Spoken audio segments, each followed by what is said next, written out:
Hello, मी देवांश जहागीरदार. तुमच्या फर्मकडनं मला सिनियर सिव्हिल इंजिनियरच्या पोस्टसाठी कॉल आला होता.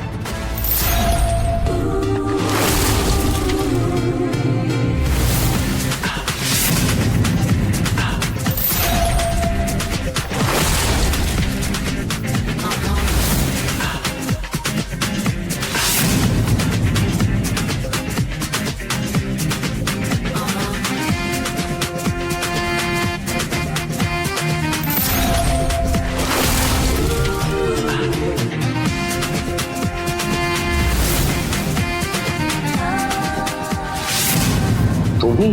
हो, मीच शमिका दीक्षित, SD आर्किटेक्चरल फर्मची फाउंडर डायरेक्टर.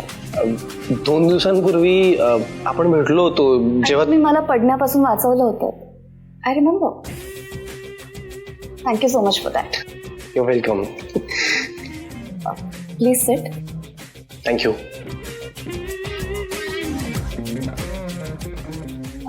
मॅम, तुम्ही काय घेणार? माझी स्पेशल कॉफी विदाउट शुगर ना?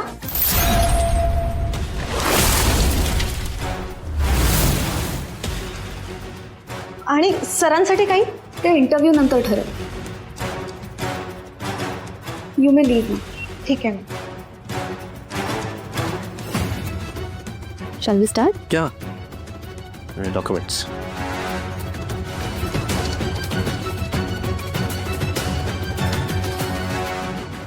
ॲक्च्युली मिस्टर जहागीरदार, मी कधी इमॅजिनच केलं नव्हतं की जहागीरदार ग्रुप ऑफ इंडस्ट्रीजचे MD राईट, MD माझ्याकडे इंटरव्ह्यूला येतील.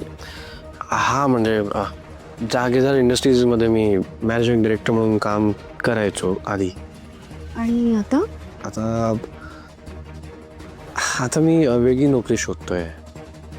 ॲक्च्युली घराबाहेर काम करायचा काहीच एक्सपिरियन्स नाही आहे, so I thought I C.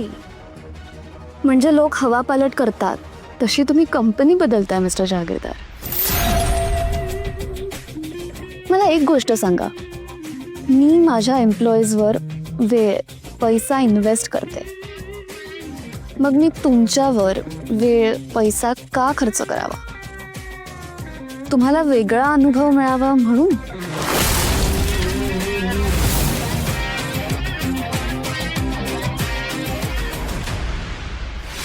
साहजिक आहे देवांश, कोणालाही हा प्रश्न पडणारच की एवढा मोठा बिझनेसमॅन फॅमिली बिझनेस सोडून नोकरी का करतोय. आणि एक गोष्ट लक्षात घ्या, हा प्रश्न तुमच्या क्षमतेला घेऊन किंवा तुमच्या कामाबद्दलच्या ज्ञानाला घेऊन नाहीये. मग हा प्रश्न तुमचं खाजगी आयुष्य आणि काम हे तुम्हाला वेगवेगळं ठेवता येतंय की नाही याबद्दलचा. आता फॅमिली बिझनेस तुम्ही किती जिद्दीने आणि मेहनतीने केलाय, तेवढ्याच जिद्दीने तुम्हाला हे काम करता येतंय की नाही हे तुम्हाला त्या उत्तरातून दाखवून द्यायचंय समोरच्याला. ॲक्च्युली फॅमिली बिझनेसमध्ये MD म्हणून काम करताना मी माझं विजन, फोकस आणि लॉयलिटीने स्वतःला प्रूव्ह केलं. आणि कंपनी शून्यातनं उभी करताना किती कष्ट घ्यायला लागतात हे माझ्यापेक्षा चांगलं कोणाला माहिती असू शकतं. आणि ऑफकोर्स तुमच्या कष्टांना पण माझा सेम आदर आहे. इनफॅक्ट तुमच्या फर्ममध्ये काम करताना आय विल मेक शुअर की मी तिथे पण सेम विजन, सेम फोकस आणि सेम लॉयलिटीने काम करेन. तुम्ही इन्व्हेस्ट केलेला एक क्षणिक पैसाही अजिबात वाया जाऊ देणार नाही. That's for sure.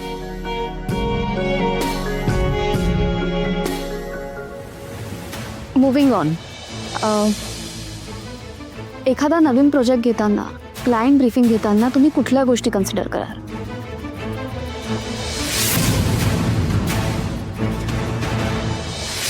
नाही देवांश, तुमचं उत्तर खूप तांत्रिक येत आहे. मी लिहून देते तुम्हाला. इंटरव्ह्यूला येणाऱ्या प्रत्येक व्यक्तीचं उत्तर ना तोंडपाठ असणार आहे. आणि आपल्या कामाला घेऊन आपल्याला ज्ञान असते साहजिक आहे ना. मग नक्की काय उत्तर अपेक्षित आहे? मला असं वाटतं की तुम्ही माणूस म्हणून कसे आहात हे त्यांना कळणं फार गरजेचं आहे. म्हणजे काम करण्यामागचा तुमचा हेतू काय आहे हे त्या व्यक्तीला कळणं आणि पटणं फार गरजेचं आहे. आय थिंक घर हा विषय प्रत्येकासाठीच खूप इमोशनल असतो. माणसं आपल्या आयुष्यभराची कमाई इन्व्हेस्ट करून घर घेत असतात. सामान्य माणसाला तर आयुष्यात एकदाच घर घेता येतं. त्यामुळे ऑफकोर्स घर हे प्रत्येक माणसासाठी त्याच्या स्वप्नातलं एक सुंदर घर असायला हवं. आणि मी पण त्याच्यावरच फोकस करेन. आय मीन क्लायंटच्या स्वप्नातलं घर कसं आहे हे आधी माहिती करून घेण्याचा प्रयत्न करेन आणि मग त्यानुसार त्याचे स्केचेस, त्याचा टाइम फ्रेम आणि बजेट डिसाईड करेन. Not bad.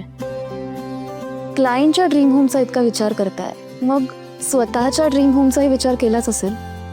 काय आहे बरं तुमच्या ड्रीम होमची व्याख्या?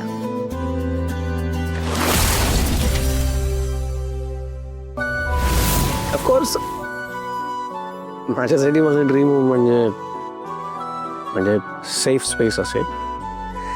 पण यु नो त्या घराचा आकार, तिथल्या अमेनिटीज त्यापेक्षा खूप जास्त मौल्यवान तिथे काहीतरी असेल. रादर कोणीतरी असेल ती माझी वाट बघत असेल. त्या घरात पाऊल ठेवल्यावर मला शांत वाटेल. त्या घरात माझं प्रेम आणि माझं कुटुंब सुखाने राहू शकेल. असंच काहीच असेल माझं ड्रीम होम.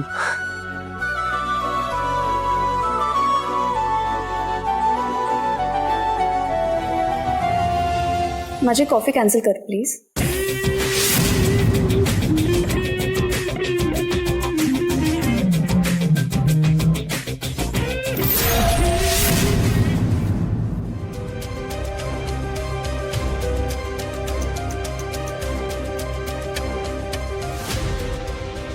बराच वेळ झाला नाही.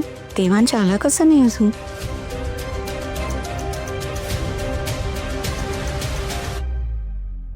मम्मी काय झालं? काय नाही, ते ऍक्च्युली मला ना माझ्या रूम मध्ये जरा बोर होत होतं, रेस्टलेस फील होत होतं. सो आय थॉट तुमच्या जवळ येऊन बसावं. काय करताय तुम्ही? कपाट लावते. हो, मी हेल्प करू का? नाही नाही, काय हवंय तुला? नाही म्हणजे भूक वगैरे लागली असेल तर सांग. इतकं झालं की मी लगेच देते काहीतरी खायला. मम्मी भूक वगैरे नाही लागली, मला खायला नकोय काहीच. मला ना ऍक्च्युली एक वेगळीच गोष्ट हवी आहे तुमच्याकडून. मला आपल्या जुन्या घराच्या चाव्या हव्यात. काय? कशासाठी? अरे यार, किती प्रश्न विचारते ही म्हातारी. आता काय सांगू की मला तिकडे जाऊन भैरवीने दिलेली चावी लावून बघायची आहे. काय ग?